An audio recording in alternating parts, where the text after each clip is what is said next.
Hello, everyone. Welcome to our live stream. Today's actually a really exciting day. I'm with someone really special that I've collaborated with before. I'm here with Daniel. For those of you who are new to this live stream, my name is Pooja. I am a developer advocate here at Postman, and I work to share the knowledge of all the different things that Postman is doing. And I'm collaborating today with Daniel, who's from our labs team. Daniel, did you want to introduce yourself? Sure. Hey, everyone. I'm Daniel. I work on the Postman Flows side of the lab team. Labs is where Postman comes up with all of our new ideas and innovations that we later bring out and let you use. So I'm really happy to be working on Flows. I've been on the Flows team for about 6 months when I joined Postman. And yeah, I'm happy to show you some of the exciting things we've been working on and what you can do with Flows today. Yeah, definitely. So Daniel and I actually have collaborated before. We've done a really interesting session previously, and this was when the Flows first GA'd. So it's really exciting to work together again and share all the different things that you can do with Flows. So it looks like we have some really awesome people that are joining in from all over. So I think this is going to be a great session. I think the idea here today is just to kind of showcase like all the different projects. So Daniel, you've worked on building out many different projects, right? With Flows. I guess that's your main job, right? Is to figure out what you can do. And so yeah, I'd love to kind of get a little bit more insight on that. Yeah, sure. So basically, I'm a flows engineer, which means I build flows all day long and work with some of the people who are making flows themselves, as well as write our documentation for flows.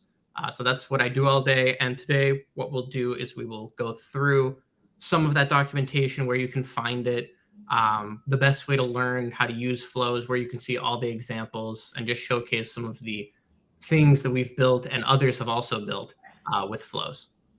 Yeah, that's awesome. So yeah, I think I'm so glad to be doing the stream with you because you're definitely the flows expert. So I know a ton of people have so many questions, and I'm hoping that in this session we kind of go through all the different use cases, and feel free to ask your questions along the way because so I'd love to get a little bit more history. So Flows is a relatively new feature in Postman, right? So do you have a little bit of background and history on like how the features evolved over time?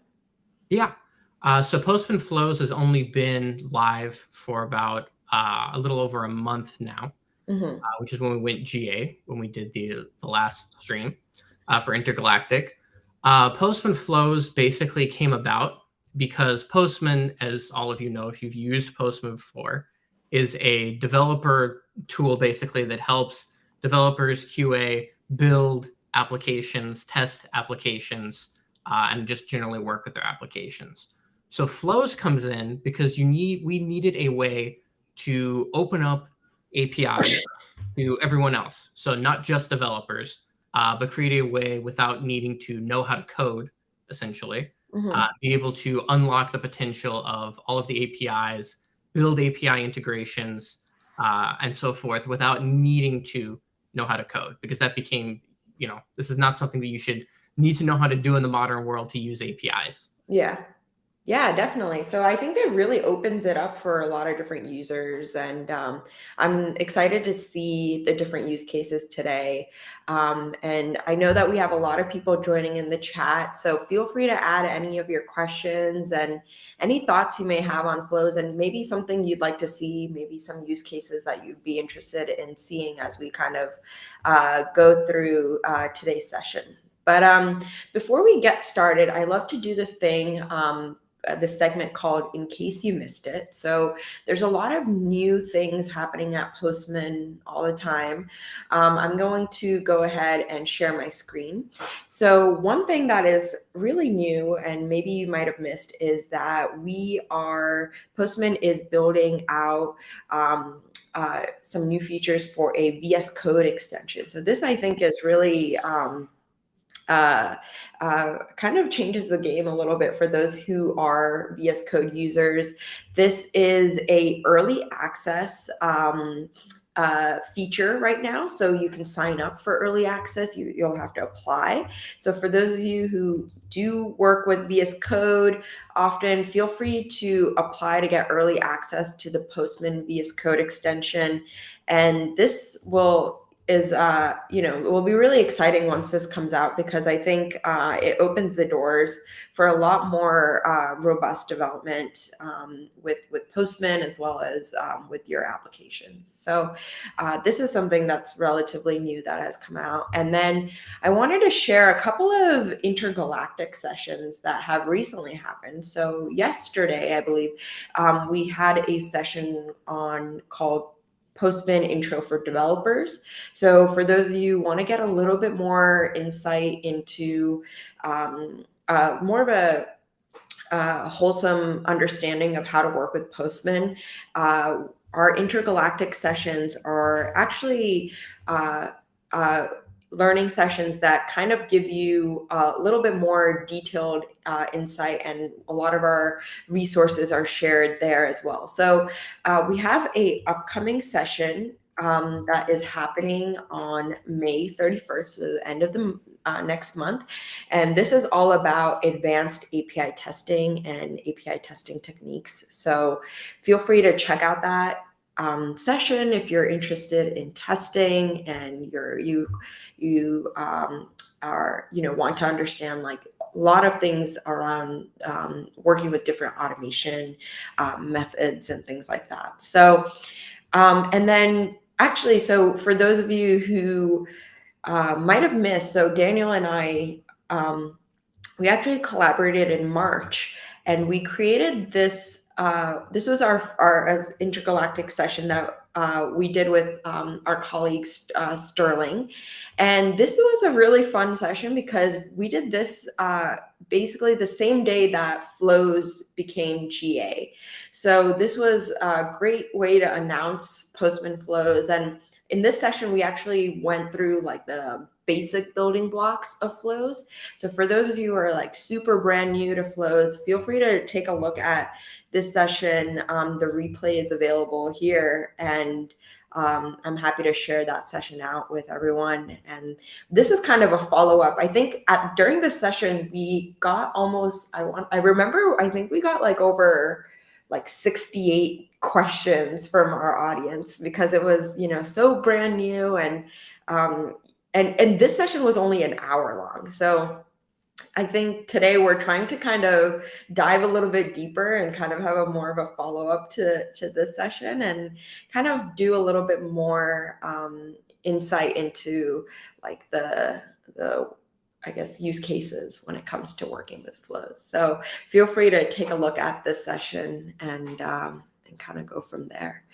But yeah, I want to start from where we started in this session, Daniel, which was we kind of started talking a little bit about some of the blogs that had come out when we did this session. So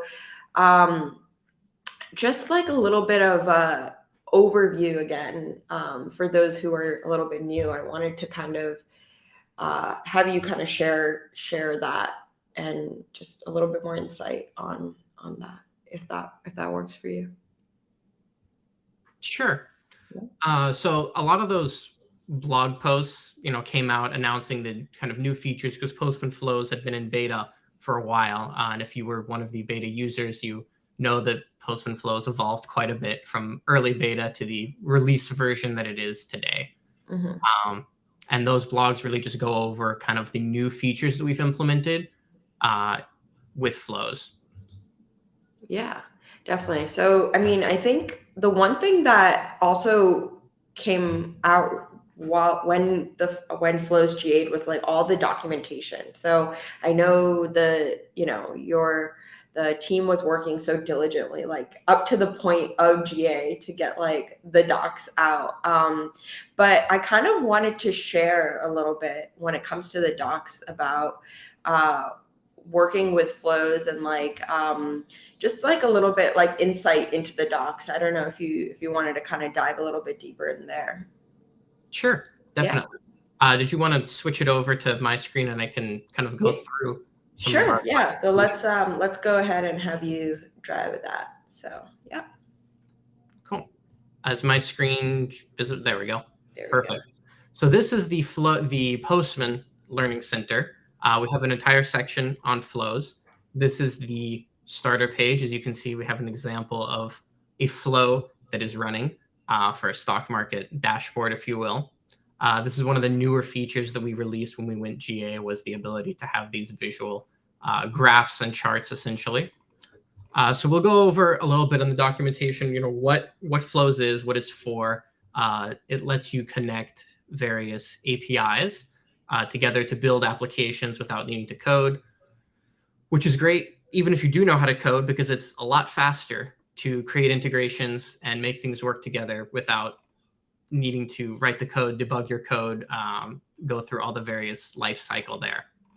So in terms of what you can do with Flows, we have all of these workspaces down here, which I'll open up in a minute, that basically have flows that are segmented into various groups. So we have flows for business, integration flows. We actually connect two different applications and APIs together.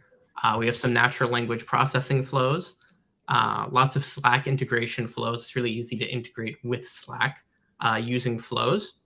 We have flows for DevOps, just some utilities that help make your life easier, and then some miscellaneous flows that maybe didn't fit into one of those earlier categories. But just to get started with flows, I'm going to scroll down here. We have a quick start guide down here if it's your first time working with flows. So we have a step-by-step guide that goes through how you actually build your first flow, how it correlates with collections, how you can use that in a flow. It just goes through a step-by-step how you can do everything. So if it's your first time and you want to use flows, we have that right there. This is the right place to start.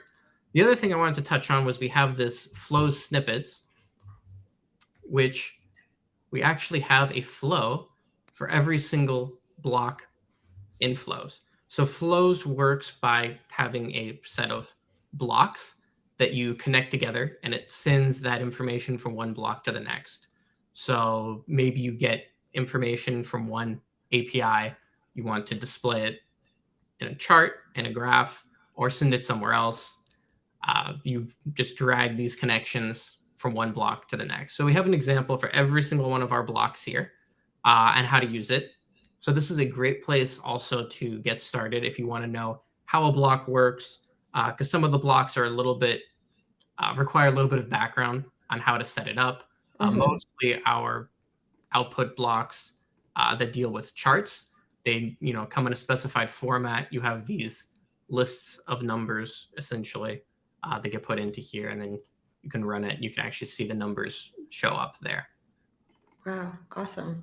Yeah, I think this is actually a really great resource because it kind of shows people how to work with like any of the building blocks. But I think, do you want to, so I guess like this session is called like the infinite canvas, right? So I was wondering if you wanted to start from like the very basics and then we can look at like some more interesting workflows and kind of build up from there. Yeah, yeah, Yeah. definitely. So in getting started with flows, you have the very basic snippets here where you basically have one or two blocks that work together. And you connect these blocks, all these blocks work together, and eventually you get to some of these slightly more advanced examples of how you do things. Like you're sending information from the send request block calls a jokes API. So it gets a joke, right? And then you then get a dad joke and a Chuck Norris joke. And this block, when it finishes, triggers the next block here, which triggers the next block here. So that would just be an example of using a few blocks together that don't send anything to each other. We have, some more examples here as you kind of work your way through the basic stuff where you have a first name and a last name and how you would bring those two together into one word here. So that's kind of what these level 2 examples are, is using a couple of the block types together and how you would do that. And it has annotations on here that explain exactly what's going on. So if you have any questions about using a block, you go here. We call them the level 1 examples. We have the level 2 examples here, which are actually using a few different block types together to accomplish a task. And then some of the other ones that we have even are completed but very simple flows. Like this one just gets the weather for San Francisco and displays it here. So you can go there and help. It really helps explain how to use the blocks, when to use the blocks, and really what's possible to do with the various blocks as well. I'll zoom in a little bit here so you can see it better. But this is really the best place to start for just understanding and doing some things like that. We have another one here for stock price, which it'll load in a second. Zoom in.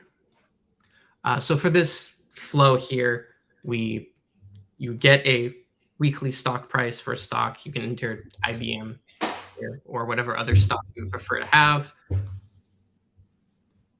Oh yes, the link for flows snippets. Actually, it's in our documentation right here, but I'll also put the link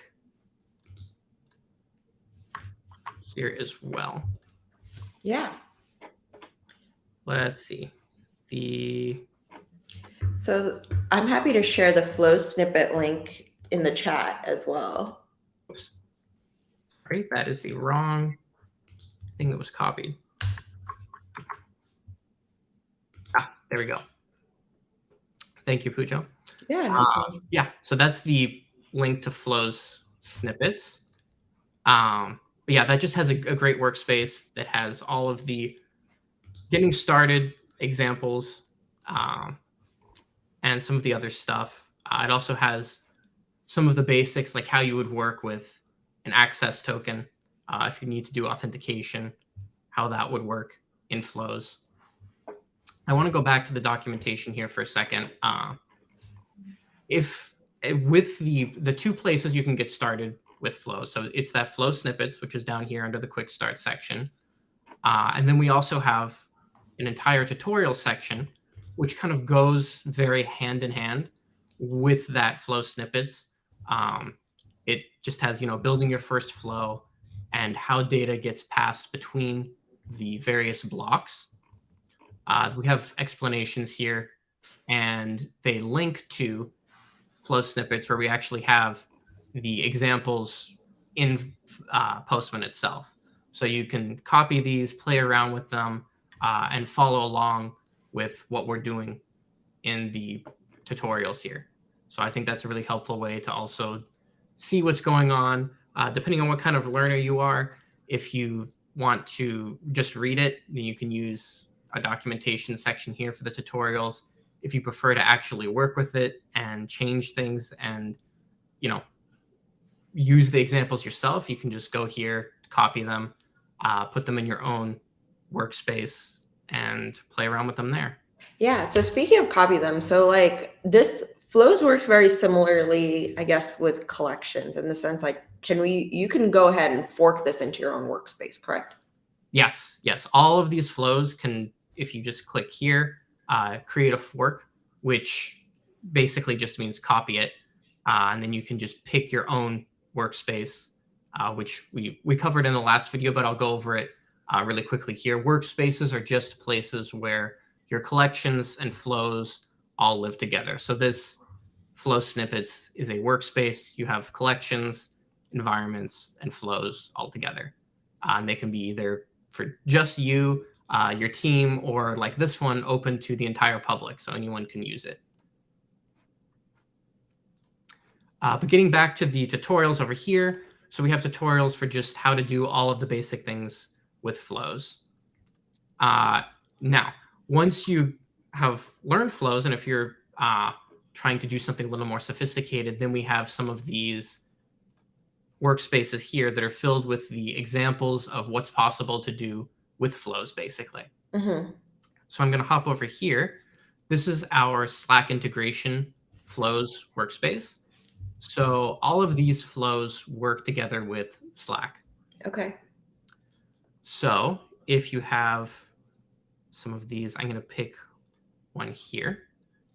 So with Slack, I'm curious. I mean at Postman we use Slack quite a bit, but I feel like Slack is a great tool because it has so many APIs, right? So it has like I'm curious like how the team got or how it got so robust to build so many flows with Slack. Yeah. So Slack is what we use here at Postman. If you use Teams, you can integrate that with flows as well, or some of the other alternatives to that as well. Slack is really great because it provides it's where you live when you're working a lot of the time, at least for me, and hopefully a lot of you too. So the information that exists somewhere else, if it's all in Slack, then you can stay in Slack. You don't need to go through your 20 or 30 open Chrome tabs to try to find that information. So this one is a more example of maybe a more personal use case for some of you. This one sends a list of exercises to Slack. So it pulls exercises from an API, and it looks through all of the ones that don't require any equipment. But of course, if you copy this flow and change it, you can do ones that match the equipment you did have at home, let's say. And then it just takes one of those random workouts and sends it to you in Slack. It sends it to a fitness bot in this case. So this is really neat. You can see also that, we have some other examples. It doesn't have to be exercises. This one sends Hacker News, which is just some of the tech news directly to your Slack. So you don't have to go and open up the tab and, pollute your Chrome again with some more of these open tabs. And it just sends you the top stories there. So you can imagine how you could start your day and have this just automatically send you the top stories, and it's just right there in Slack. There's some other things with that. We have a Slack integration with Amazon Alexa here. So you can get Alexa notifications for when you have a Slack message in a channel, let's say. So if there's a release channel, let's say, or something really important, or then you can get a Alexa notification while let's say if you're working from home, You go off to get food or something and you say, oh, something must have happened in the release channel because I just got a notification from Alexa. So I think that's really cool too. So as we have these examples here for Slack integration, and again, these are all of our workspaces are listed right here on the Postman Flows overview front page getting started. Mm-hmm. The Slack specifically, we also have a Flows tutorial for. So this just talks about how you can use, so something we built in Flows is the ability to receive webhooks, which are essentially, if you don't know, like a push notification. Think of it that way. That tells Flows to do something when information changes. So you can use that with Slack. So for instance, if you have a Slack bot, like you have a stock market bot, and you say, hey, stock market bot, what's the price of Apple stock today? And that tells Flow, it sends a webhook to Flows, which then gets the stock price for Apple and returns it to you in Slack. That's just one of the examples of what you can do. But this tutorial here walks you through actually building two Slack bots. One is a stock market Slack bot. The other one is a recipe bot. So you can say, oh, I have beef in my fridge. What's a recipe that I can make for dinner? And you just type in beef into the recipe bot, and it sends you a YouTube video that has instructions on how to make a recipe that uses beef. But if you're interested in building Slack applications that work with Postman, this walks you through all of the steps that you need to do both in Postman and in Slack, and how you would do that. It doesn't take very long. It's very simple. And that's really the beauty of Flows, is that instead of, this is something that would take a while if you were trying to do it in traditional code, but here you can do it. It all runs in the cloud on Postman. So you can leverage that. So you don't need to run anything locally. Your computer doesn't need to be on in order for it to work. And it can work for, you set up the Slack bot, and it can work for a bunch of different people because, again, the flow lives in the cloud. So we even created a flow that we host, and you can just grab that link and attach that to a Slack bot, and it'll work. You don't need to do any development or anything. You just set it up in Slack and it works just like that. Awesome. So you can create your own Slack applications and have it work the same. Just give any other person you want to share it with that URL, and they can start using it. Yeah. So I think this is really great that we've kind of walked through all of these applications. Would you want to just kind of start again from scratch, and do you want to build a flow together, and then we can kind of work together to build out a flow and build out a dashboard? I think that's another really cool feature when it comes to flows, is all the visualization you can do of the data. So yeah, what do you think? Sure. Yeah, we can definitely do that. Let me go through and let's find a interesting flow to build. Let me pull up I'll need to find a workspace.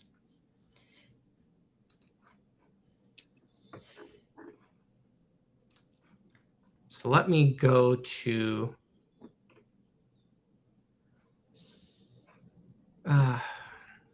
one second. I'm going to stop sharing my screen for a second and pull up the workspace, and we can build a flow there. Awesome. Great. Yeah. So with flows, I think it's interesting because we can kind of take every example, and I think the cool part about it for me is just all the data that you can visualize and output. So just kind of seeing that whole process kind of come to life is kind of interesting as well. So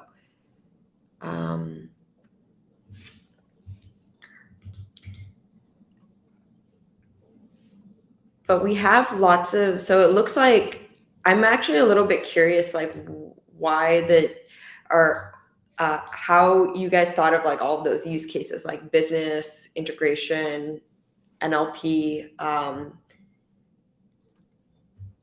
Yeah. So it came out of building a lot of these flows examples. Mm-hmm. And as we built these examples, I'm going to just reshare my screen. Yeah. My video will pause for a second while it does that. Okay. As we built out all of these examples, we realized that putting them all in one workspace became overwhelming, and maybe you had a very specific use, and it was difficult to find an example for that. So for instance, if you're looking to build a Slack application, you don't want to look through all of the flows that we had for DevOps Right. and some of the other things that we had there. So just segmenting them and realizing that Slack is a really good medium to connect flows with. So that should be its own section. Working with Amazon Alexa in Slack, that should be in its own section. We have the natural language processing and AI. So that's kind of, as ChatGPT comes out, being able to integrate with all that. If you're really into AI, then we have our entire section just dedicated to that. Yeah. So now that I'm here, and this is a Teams workspace that I have here, Yeah. building a new flow. So we Daniel, can. do you mind zooming into that a little bit? Yeah, sorry. Let's see if it will let me. And while you do that, we actually have one question from one of our live streams. So, what are the front end components that are used to create flows? Have you had any insight on that? So I don't work on the actual development of the flows backend or front end. So that's a great follow-up question that I can get answered, but I don't know off the top of my head the answer to that.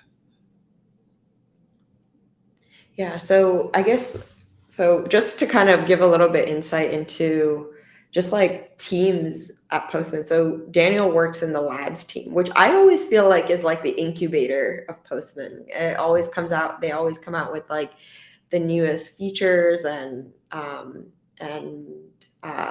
they're doing a lot of the more experiments. I almost feel like it's a research development incubator type of team. And then we have like our engineering team as well, and like I'm part of the DevRel team. But Flows, I guess Flows is a big project part of labs, correct? Yes. So we have several projects that we work on in labs. Flows is one of the larger ones, and it is general availability too. Some of the things that we have in labs are not yet general availability. So yeah, Flows is a large part of that. We have a front end, we have a back end team. We have a lot of people working on it. I mostly work on the, creating the flows, building the flows, helping people use flows, writing the documentation, and so forth for flows. And you've created most of these flows and the use cases, right? The use cases of a lot of these flows. I'd say about half. So the really interesting thing about these workspaces is it started with, once we had flows in a place where it was usable, every new employee that joined Postman would create one flow. Mm-hmm. So we started with those flows, and once we had a good set of stuff from there, then I kind of looked at, what was missing, what are some of the things that you could do that hadn't yet been done in our public workspaces. So I added on to there. So about half of these I added on after that. But the other half were created by other Postman employees, actually. Awesome. Yeah. So yeah. And is there, I guess, like for those, I don't know if, does Postman do this? Like, is there like a community? Well, I guess anyone can create a flow, right? And create a public workspace. But I'm wondering if there's like, maybe we should do this. It's like if the community has like a really interesting flow that wants to be part of like, a bigger repository of flows that the Postmanauts create, that could be something interesting as well. Yeah, definitely. I would love to see that, actually, having a showcase, if you will, kind of workspace where we can just say, hey, these are the coolest flows, most interesting flows that the community has created. We're just going to showcase them right here and let everyone else look through them really too. But yeah, you bring up a good point, which is anyone can create a public workspace, build a flow, and then make it available to everyone. You can share it on LinkedIn, wherever else you want to share it with everyone else in Postman. And if you are a company and you have an existing workspace that has all of your collections there, that's already public, and you have users go there, you can build flows and add them in that same workspace today, so that when someone comes in and is looking for using your API to fork it, they'll see that there's a flow there, and they could say, oh, this is how you can do some things with your API using flows. Yeah, that's awesome. All right, so let's get back into it. So right now you're in your own workspace, right? So we're gonna start working to build our first flow from scratch. Is that correct? Yes. So all I did is I went in the workspace, clicked flows here, and then click this plus button, which creates a new flow. So this is a brand new flow. I'm going to minimize the sidebar here so we can work on this. You can edit the title up here. And this is every flow starts here. This is the start block. The start block does two things. One is it's just the first block that triggers when a flow starts. So, it just tells you to drag and you create a new block. So when you hit run, the start block will fire, which then triggers the send request block. And it looks like we had a question come in, Pooja. Yeah, we just have a question from Bennett, and he wanted to know if we can briefly talk about like test automation or scheduling flows for testing, I guess. And that's actually a really interesting use case too, I think. Like, have you seen that use case, like using flows for testing? Yes. So we did not build flows specifically as a test automation tool.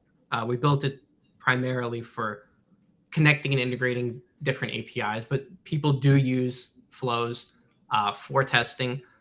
If you're using Postman monitors, that can be a great way you can use Postman monitors to trigger the webhooks in flows and actually run a flow using that monitors every day, if that's something you want to do. So you have a monitor that runs at every hour, let's say, Postman monitor, if you're familiar with that. And then you have all of these flows running in the cloud, and it triggers all of them at the same time. So These Bennett, flows are in Postman workspaces, but you don't trigger the entire workspace, you trigger so what we're looking at here, this would be the flow that's triggered, once it's built out more, of course. right. So if you have a collection, then and you want to run specific APIs in one or more collections, you can use multiple collections together. You can chain them together in a flow and then trigger the flow to run automatically using Postman monitors.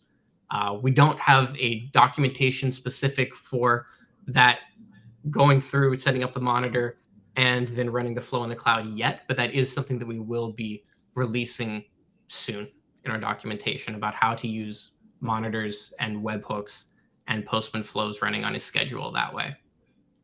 Cool. And in this scenario, well, for any scenario, would you say that you always have to have a collection associated with the flow? Yes. So you can have one or multiple collections. So one of the nice things about flows is previously, when you were just using collections and maybe collection runner, it would be for one collection alone. So, if you're working with 3 different APIs, it wouldn't necessarily make sense to have those all be in the same collection together. And with flows, you can, let's say, go to Microsoft and get one of their APIs, go to Stripe, get one of their APIs, and go to Salesforce and get one of their APIs. That's 3 different collections. You can use all 3 different collections in a flow and use them together, which is really neat for if you need to either run a very specific use case, building an application, or other reasons you might use collections together. Actually, that reminds me is one interesting thing that we've seen some of our users do is they have their own APIs that they build, and they actually build a flow that shows how to use their API and integrate it with some other third party's API. And they can just hand that off to anyone really and say, hey, this is how our API would work with the Salesforce API, the Microsoft API, the Stripe API, anything else. But it really showcases more how powerful their own APIs are to their customers and their users. Yeah, that's actually I can see how that would be a really interesting use case. So that's awesome. I feel like, I guess the team is already seeing how different ways people are using this tool, right? Yeah, definitely. We've seen a very wide array of use cases of flows. We've had one customer who built an automated Bitcoin trading bot. Actually, that was a very interesting one. That was a very large flow that was just running automatically and buying and selling crypto and Bitcoin. So that's one interesting use case. We've had some product managers come in, and they actually, if they're in like an integration workhouse kind of place, they build integrations and systems on behalf of someone else. They can actually use flows to get with the customer, say, this is how you want it to work. This is the flow of how you want your application to be built. They can agree on all the specifications, and then they can actually go implement it on a server then afterward. So it's really good for showing how something is going to work, even if you're not going to use flows to actually build that application in some cases.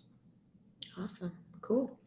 All right. So getting back to this. So you've started with a start block, and then you're going to first go ahead and send a request. So I'm assuming you're going to associate a request from a collection here, correct? Yes. So just to back up a little bit, we have the start block, we have the send request block. The send request block calls an API. It gets the information from an API. So if I click here, all of the APIs these are all collections that I have in my current workspace. So these are all available. I've either copied them or created them. You can go find a collection. You can make your own collection. So I just type in stocks here. We can pick one of these requests here. Give it a second to load.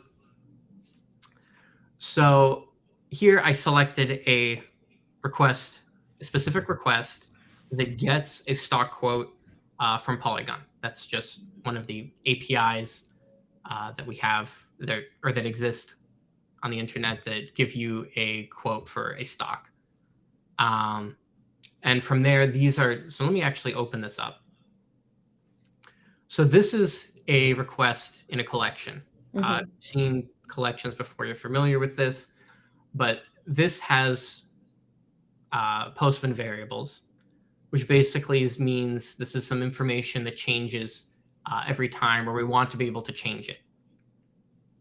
So one of them is the API key. This is just the way of authenticating, because every user is going to have their own API key. It tells Polygon, who you are after you've created an account there. And the other one is the ticker, which means, maybe I want to call this and get the IBM stock quote, or maybe I want to call this and get the Google stock quote, or I guess Alphabet now. And that just lets you do that. So when you're if you're just forking this collection from somewhere, it'll probably have these variables already in it. You can modify it and add new variables if you wanted to, but generally it's information that could change every time you use it is going to be a variable here. So that's just how it's set up. Yeah, go ahead. So if you were to use like like collection variables or environment variables to, fill out your API keys or tickers and things like that. Would that be reflected into your flow as well? Yes. So you can use environments as well as collection variables in flows, and that's a good point. So these two variables can be filled at a couple different levels. Either you could set it at the collection level, which would let you just set the variable there, or you can set it in the environment here, which we have lots of environments set up. You can fork environments too. Generally, for things like API key, you'd want them to store them in an environment. And then right here in the send request block, you can actually pick the environment. Okay, cool. Awesome. So I guess for this API, you probably have an environment variable or environment file associated with it, correct? We should. If not, then I'll have to create it. But I believe it's the stocks one that Okay. has the information that we need. Let me just double check. Yeah, it has the Polygon API key there, which is what we'll need. So we're storing that in environments, which is great also if you're working with a team and you need to share a single API key. So this, if you've used Postman before, there's an environment up here in the top right. This doesn't do anything in flows. This is just for when you're running your collections normally and testing things out there. So one of the nice things about flows is you can use multiple environments at the same time. So if I were to, let's say, let me zoom out once here. Let's say I want to get more than one stock quote. So I'm going to make another send request block. And I'm going to, let's see, go here and get the close price. So if this were not poly, let me see if I have a better example here, actually.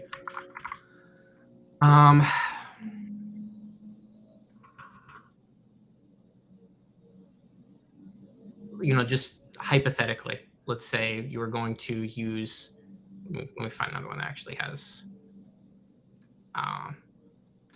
for some reason, let's say, you are running a Zero, which is an accounting system, invoice based on the stock price.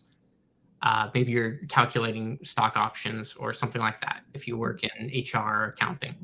Right. You could actually pick a different environment here. And I think I have one, for Zero. And you can use two different environments that keeps everything separate. So you can have everything related to Polygon in your stocks environment, and you can have everything related to Zero in your Zero environment here. So it lets you just kind of have everything be separate.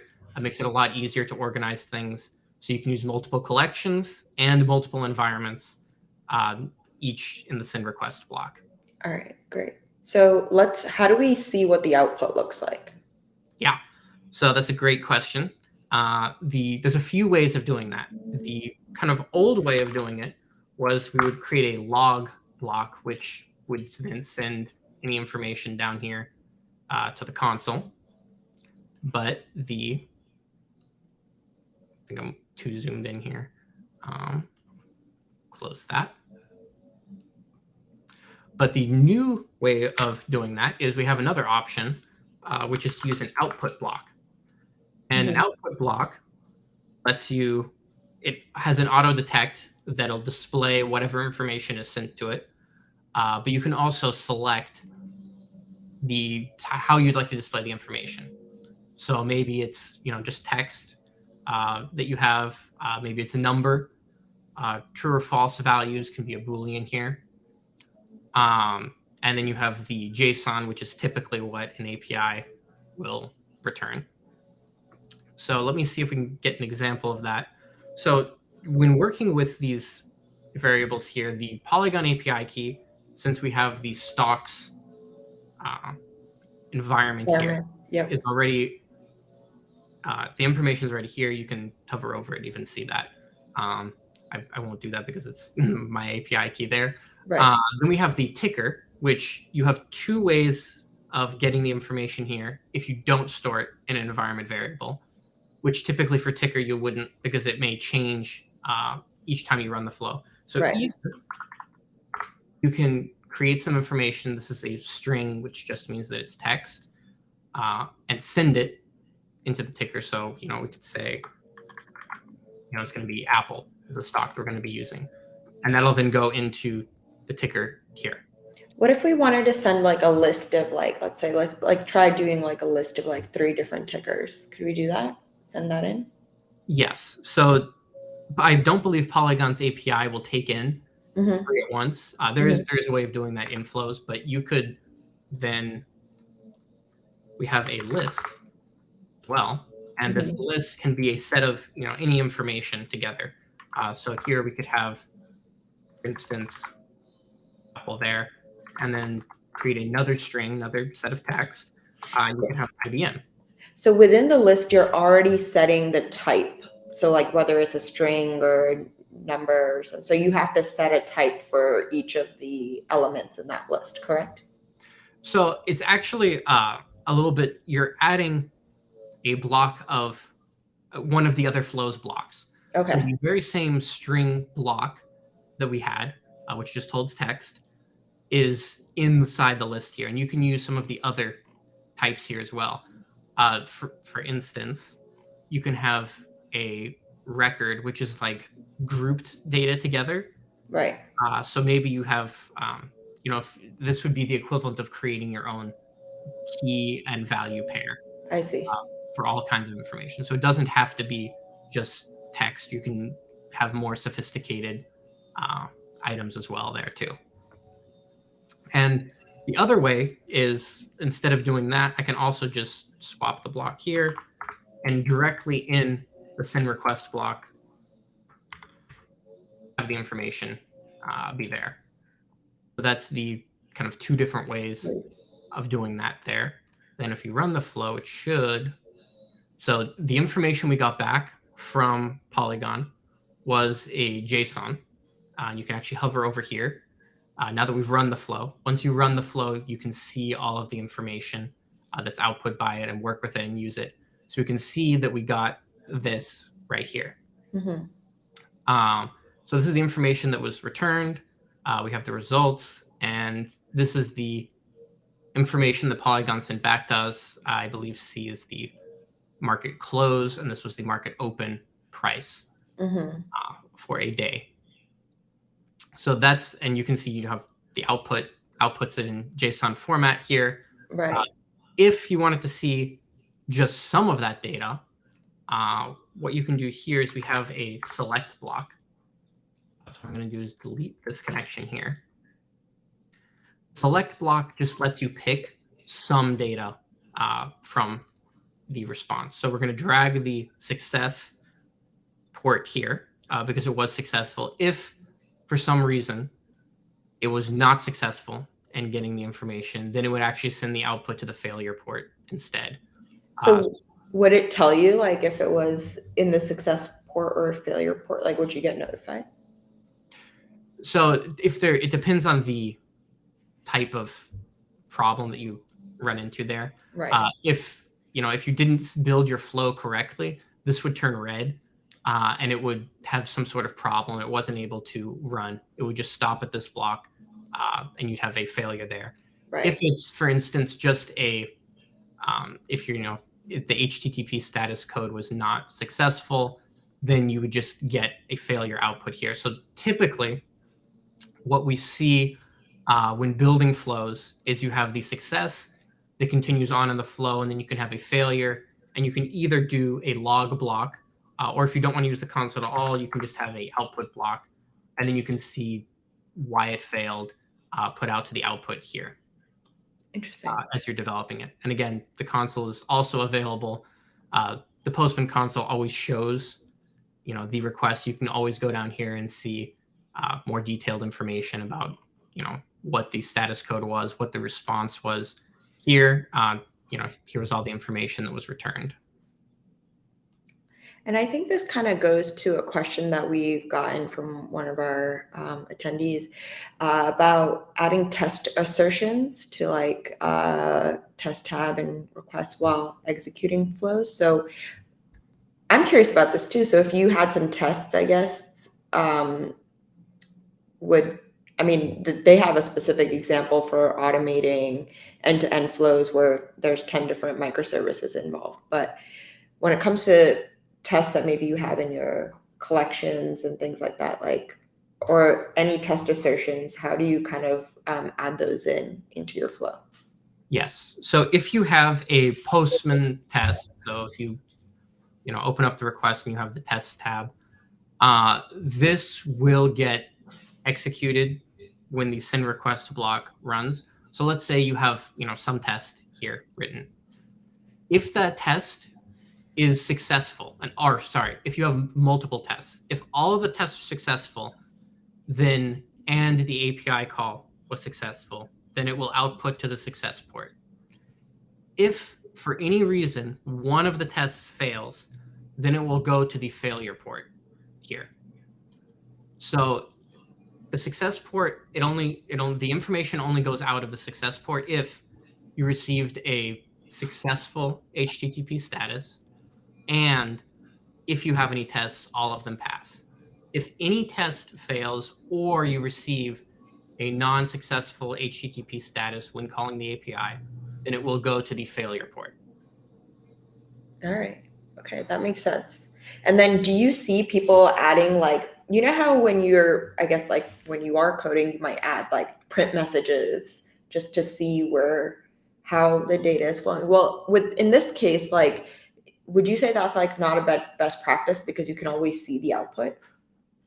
So it depends on what you're doing. Typically, when I'm building a flow, what I'll do is I'll have like these output blocks so I can see either the success or failure. So actually, before I get into this piece here, one of the neat things is you can take the success, put it to the outputs, you can see the information there, and then you can build your next block here.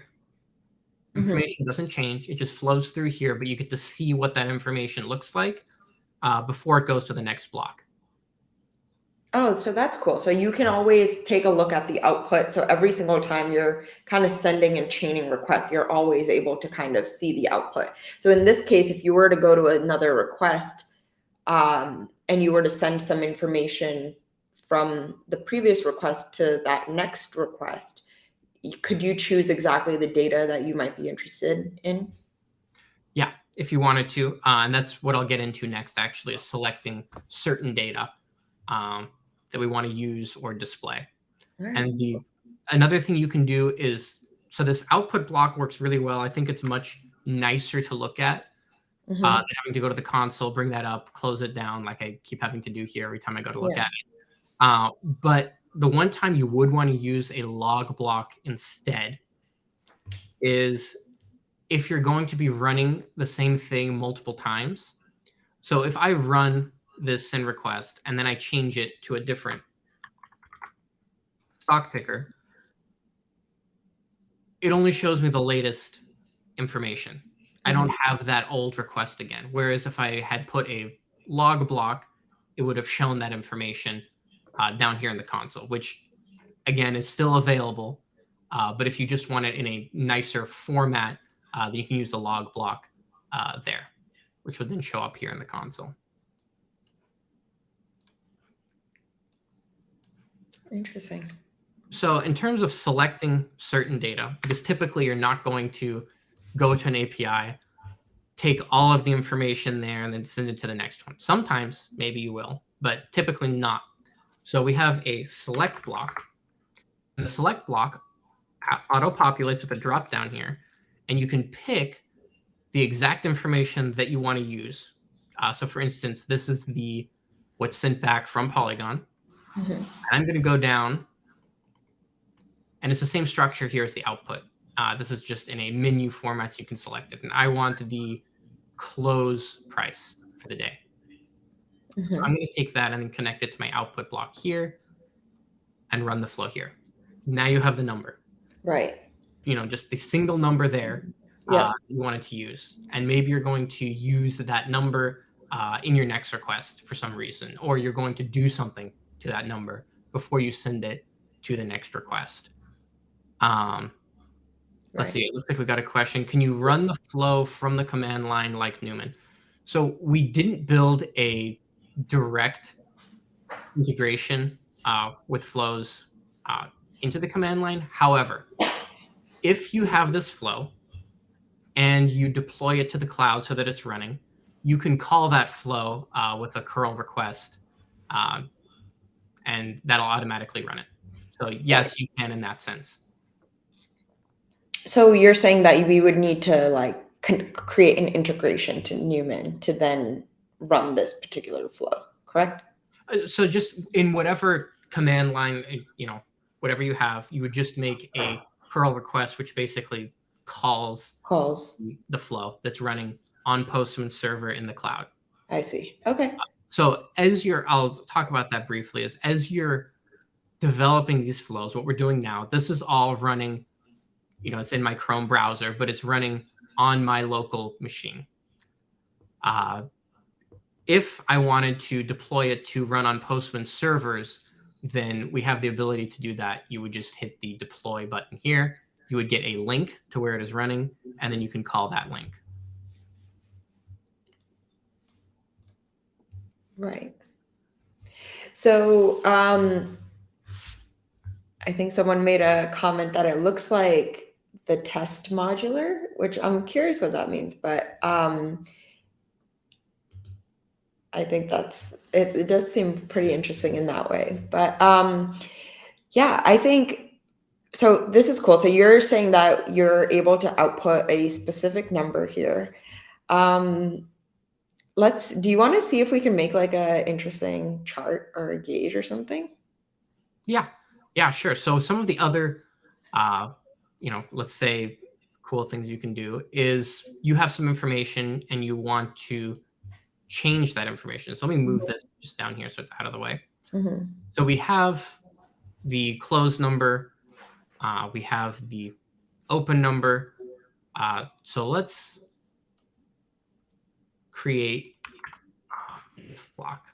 Mm-hmm. So we'll use this here and just move this way out here. So you can see this. So the if block has some condition, and if that condition is true, then it does one thing, and if that condition is false, then we do another thing. So that's one way of doing it. There's another way of doing the same thing, which is an evaluate block. Mm-hmm. It's a little more generic. This is where you can use what we call FQL. Right. Is the Flows query language. I'll just jump back here for a second. We have an entire section on the Flows query language, how to use it, what the syntax is, a function reference, etc. Right. But this lets you really manipulate data, change the output, restructure it, really do whatever you want to do to it. So let's actually do that with the evaluate block. Yeah. So how do you know which block to use versus another? Like, could you do a lot of what you wanted to do in the evaluate block versus like any of the conditional blocks, like the ifs or the loops or any of that? Yeah. So we have the evaluate block lets you do basically everything. Mm-hmm. The if block is useful. So let's actually compare the two, because this is a really good question you bring up. The if block and the evaluate block are the two main, we'll call it they go different directions blocks, the branching blocks. So with evaluate, you take in a bunch of values, as many values as you want.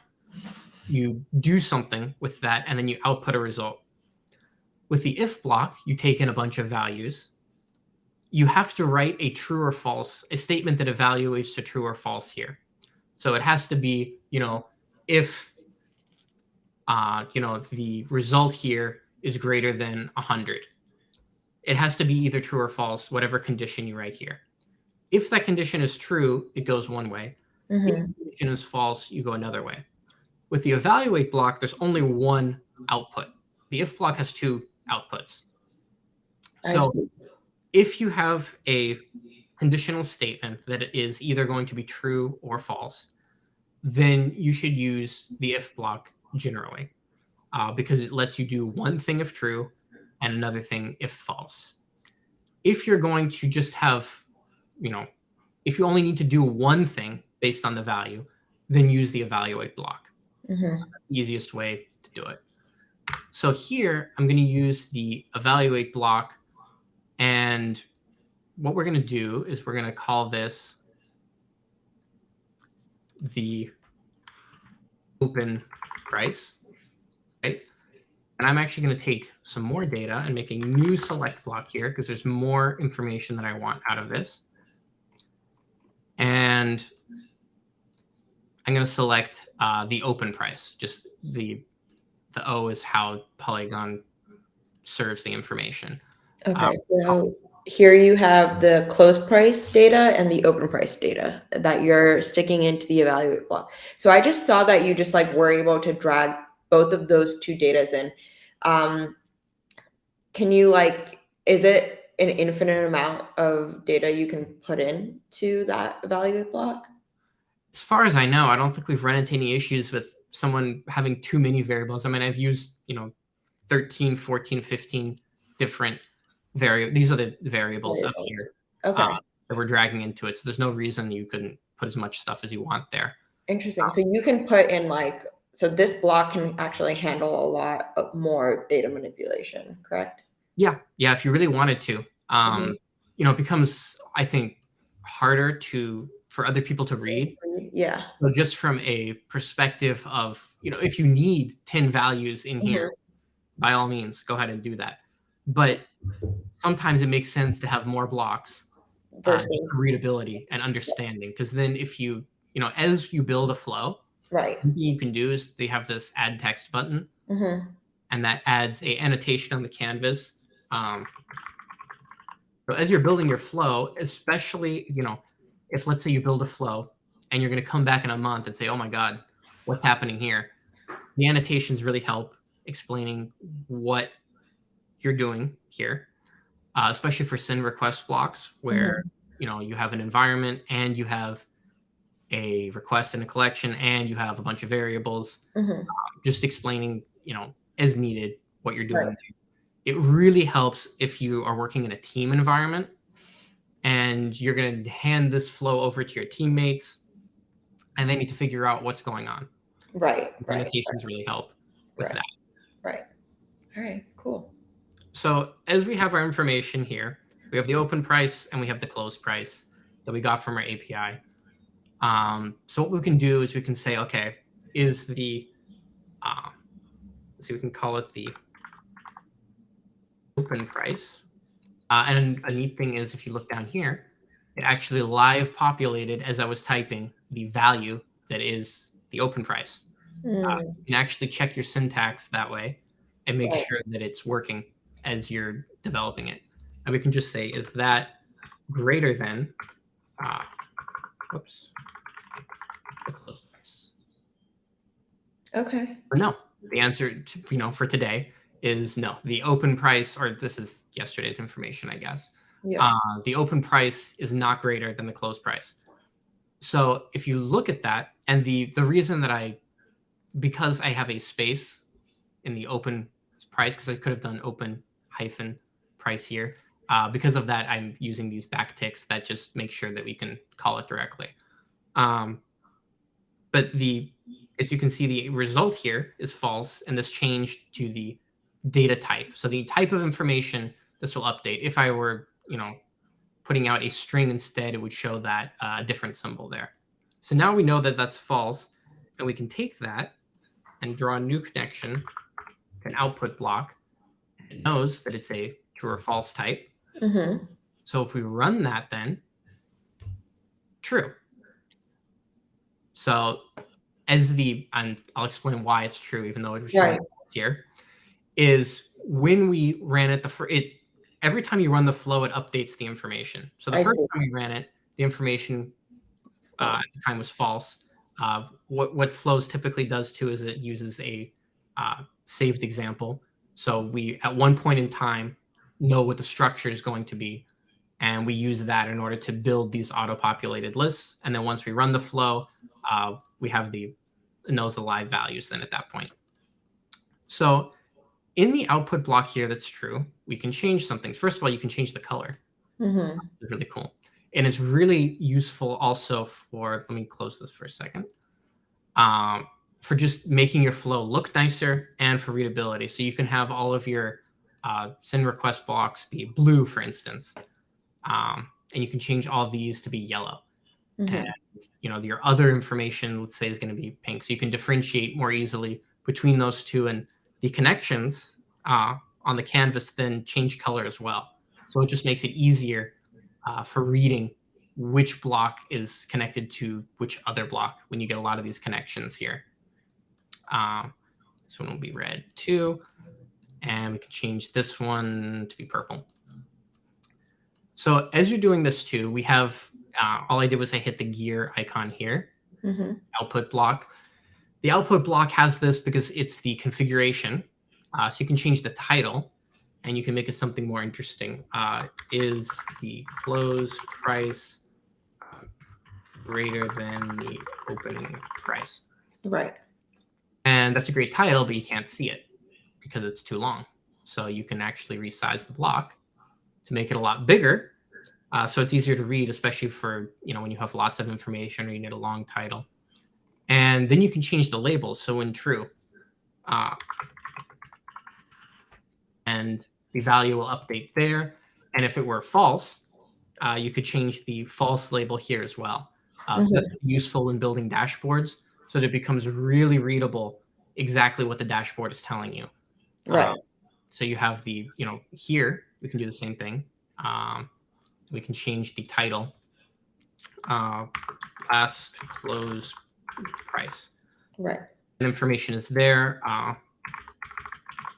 and you can change that there. We can change that to USD instead. Right. You can have the units.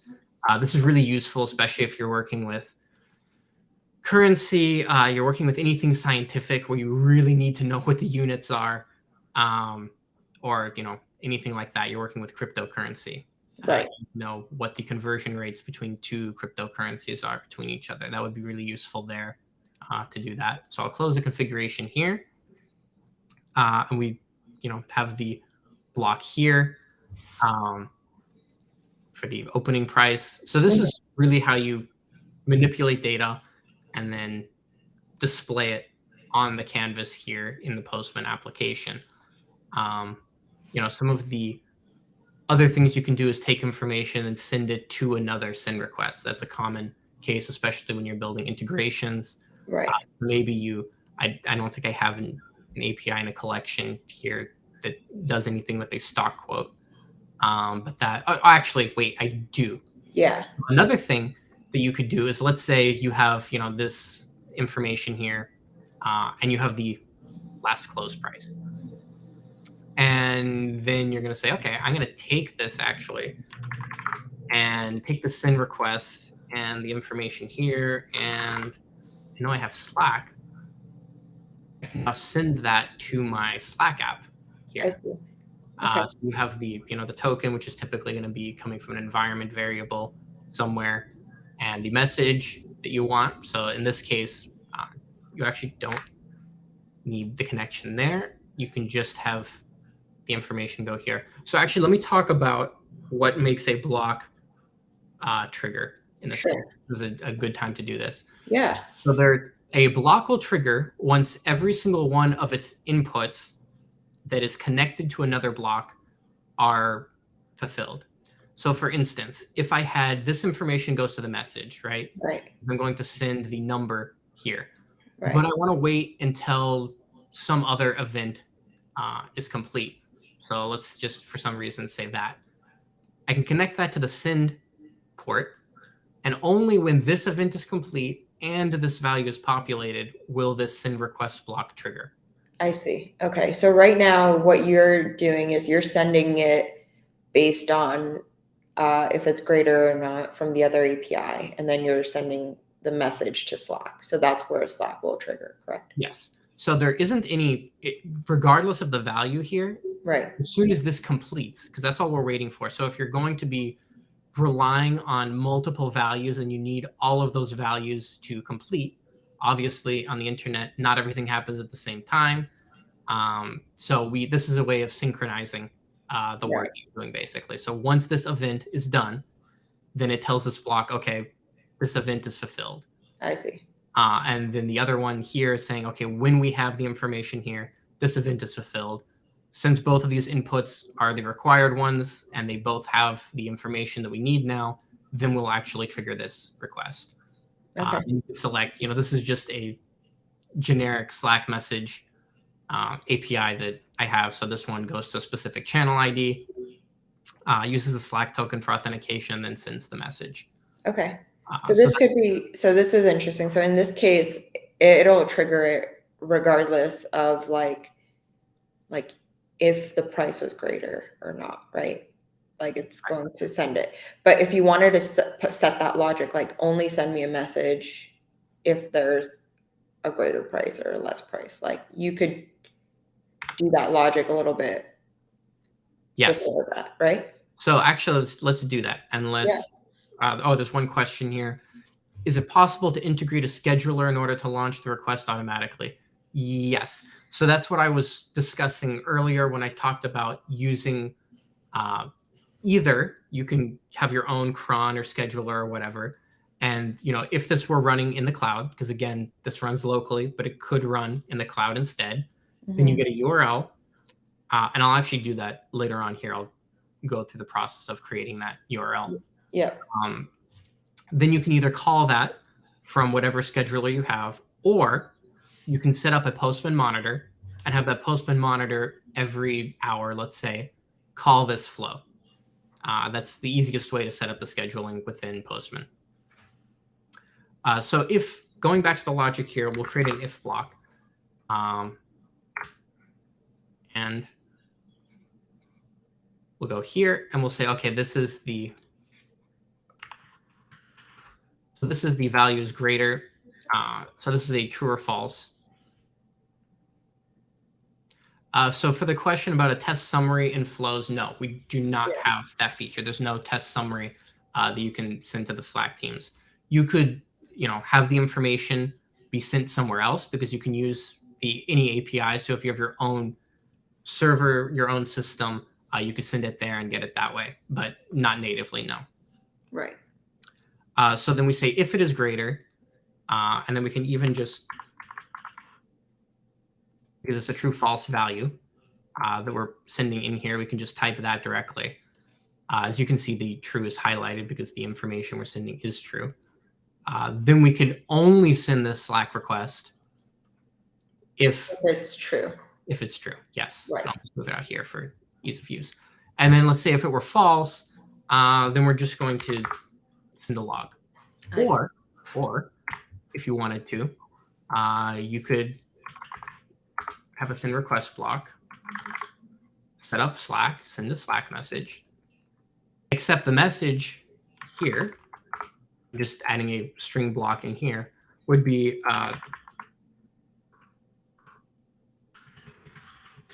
the value is false or whatever else you wanted to have there. Right.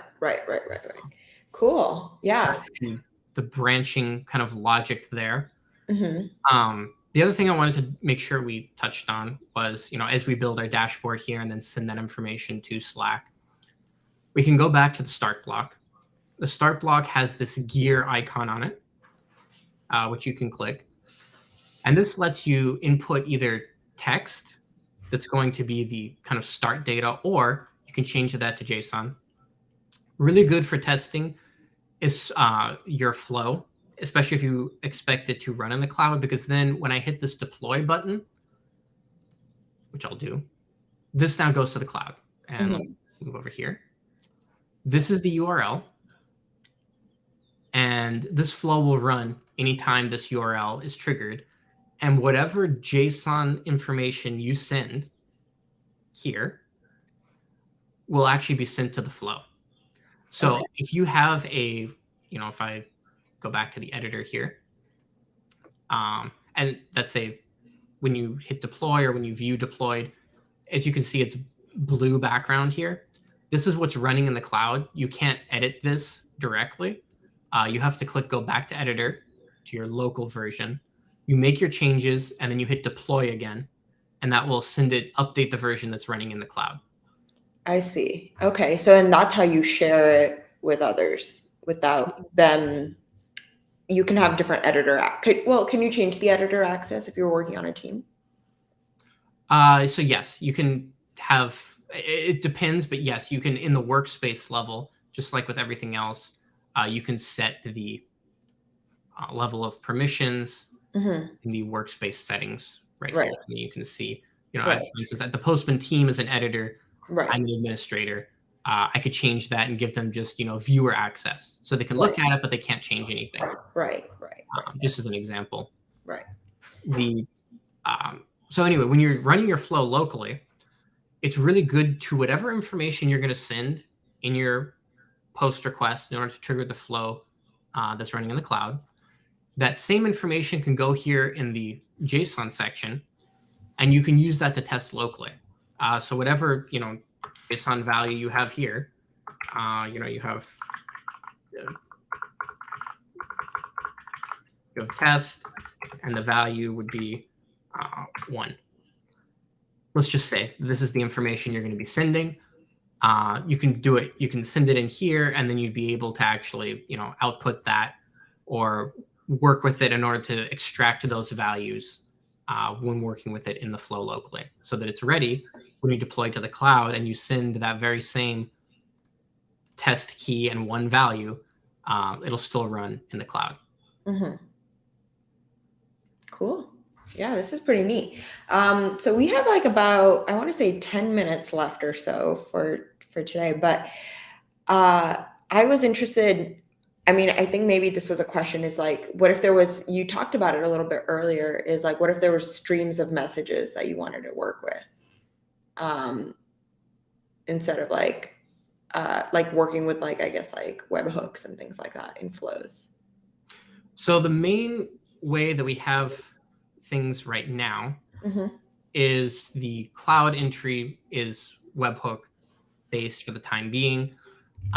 You can, of course, have more than one flow running in the cloud. They'll each have their own unique URL. So you can have multiple flows that are running. You can, of course, have a flow and call it multiple times and have it run multiple times as well. That's what we have for today. So you can either run it locally or you can run it in the cloud. You can schedule it using Postman monitors or your own cron or other kind of scheduler based on the webhook schema to run automatically in the cloud. Those are the ways that we have it for now. We are working on adding more features to that in the future, though. Interesting. And I just wanted to go back here again and go to in the tutorials section, remind you that we do have the using webhooks with Postman Flows down here. This walks you through building a Slack app, but it also shows you how to use webhooks, how to integrate with the webhooks, and how to trigger your flow using webhooks. Cool. And is there any way to work with WebSockets and like large streams of data with flows? That and currently it's just going to be the way that we have it set up here. Yeah. In the future, of course, things may change as we decide to add more features and more.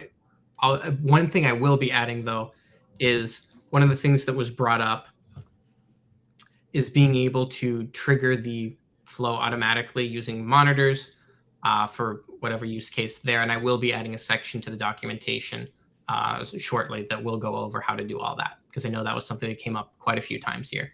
Cool.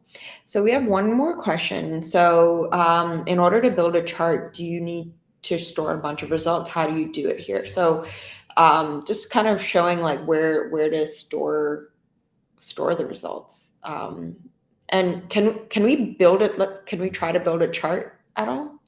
I know we worked on building like a true and false, but maybe, I don't know if we can build a gauge or anything. Yeah, so for charts, nothing in flows is persisted, if that's your question. We don't store it permanently anywhere. If you have information, it's stored only as the flow is running. When it stops running, that information would go away. Or whether it would sit there. So for instance, this flow, right, I ran it once. The chart is still here, but we're not updating the information. If you wanted to store it, the easiest way to explain the charts and graphs actually is I want to go back to Flow Snippets. Mhm. Let's see right here. Because we actually have a bunch of these. You have the gauge. Let it load for a second.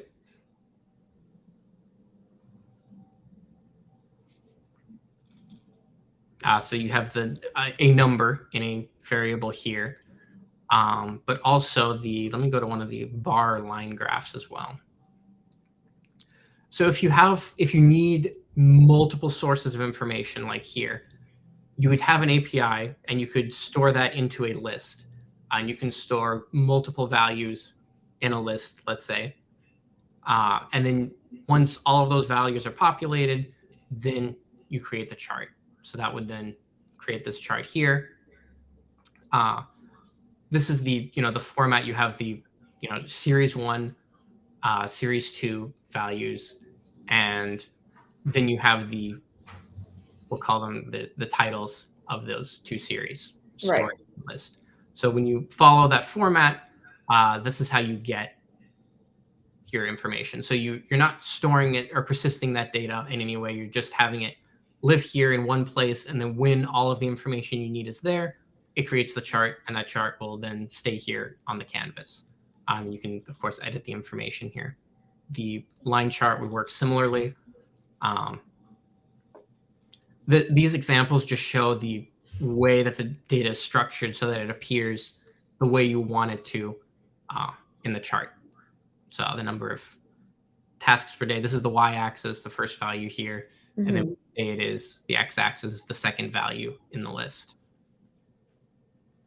So could you create like more of a dynamic chart where does it like in the case of the stock prices, could I create a chart where if I keep the flow running over time, would it change dynamically?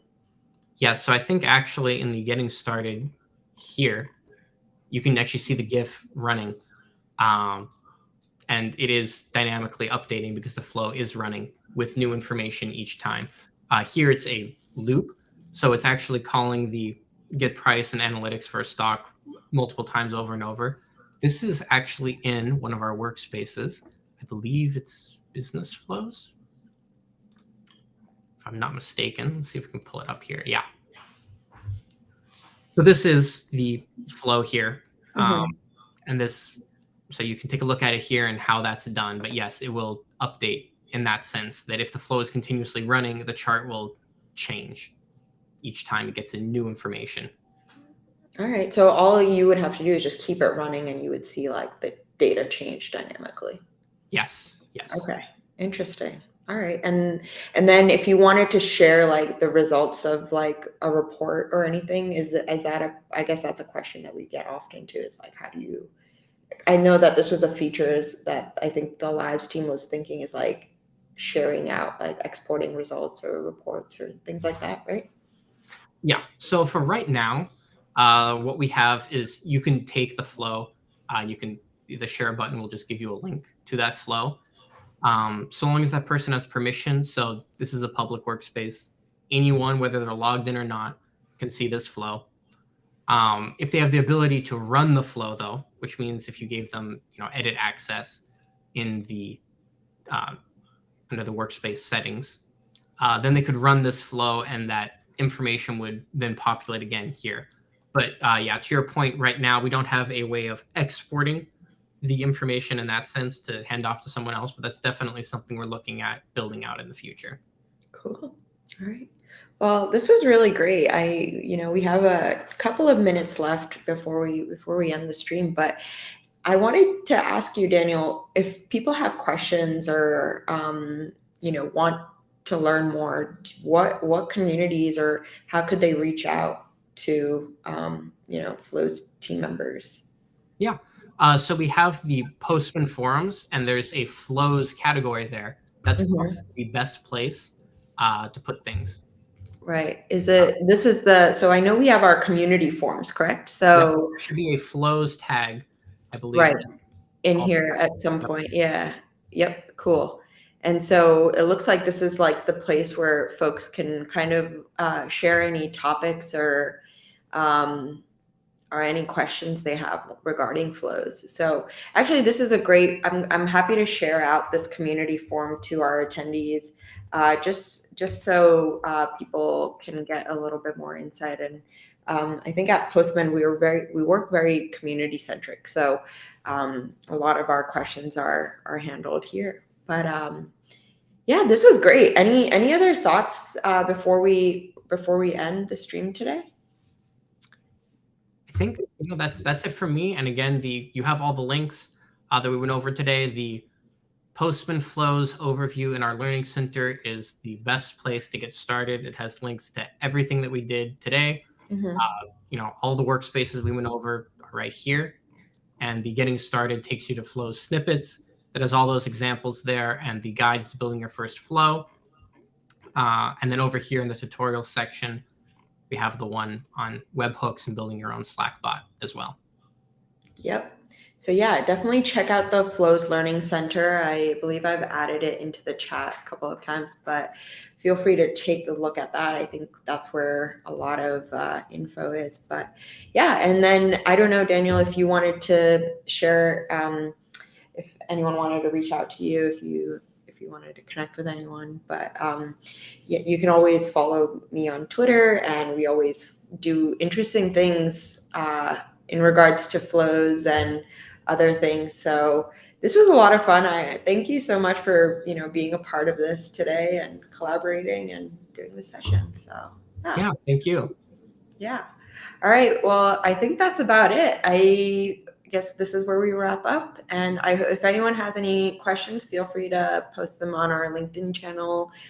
This session will be streamed on, you can rewatch this session as well on YouTube as well and get some more insights. So yeah. All right. With that, we'll end the stream. Thank you again, Daniel. Have a great day. Thank you. Bye, everyone. Bye-bye.